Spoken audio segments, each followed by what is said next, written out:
was a beautiful morning on the island of Sodor.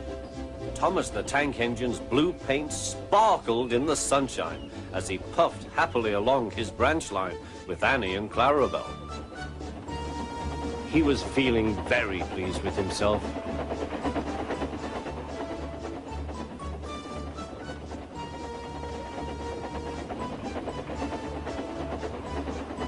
"Hello, Thomas," whistled Percy. "You look splendid." "Yes, indeed," boasted Thomas. "Blue is the only proper color for an engine." "Oh, I don't know. I like my brown paint," said Toby. "I've always been green. I wouldn't want to be any other color either," added Percy. Well, anyway, huffed Thomas, "blue is the only color for a really useful engine. Everyone knows that."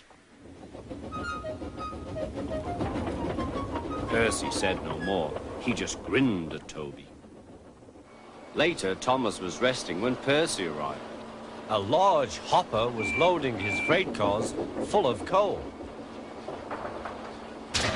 Thomas was still being cheeky. "Careful," he warned. "Watch out with those silly cars." Go on, muttered the cars. "And by the way," went on Thomas, "those buffers don't look very safe to me." The last load poured down. "Help! Help!" cried Thomas. "Get me out!"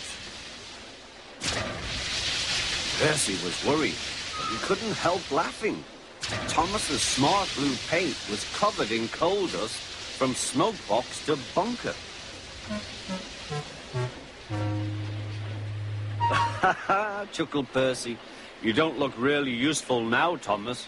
You look really disgraceful." "I'm not disgraceful," choked Thomas. "You did that on purpose. Get me out."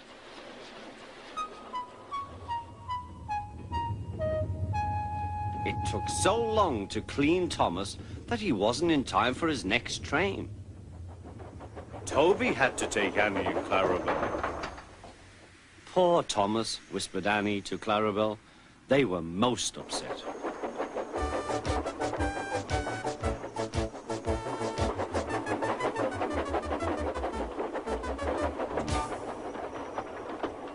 Thomas was grumpy in the shed that night.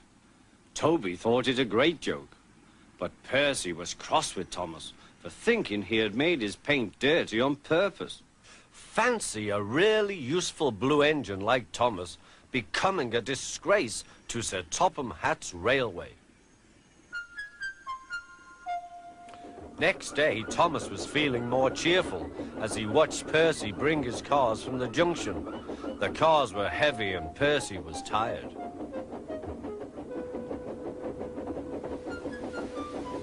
"Have a drink," said his driver, "then you'll feel better."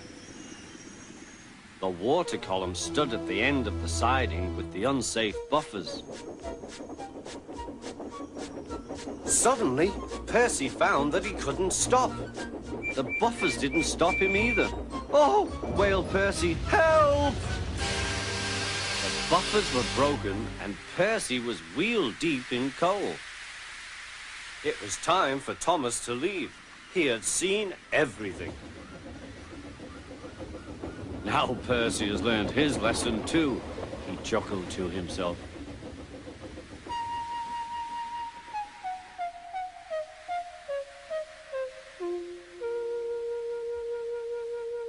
That night, the two engines made up their quarrel. "I didn't cause your accident on purpose, Thomas," whispered Percy. "You do know that, don't you?" "Of course," replied Thomas, "and I'm sorry I teased you. Your green paint looks splendid again, too. In future, we'll both be more careful of coal."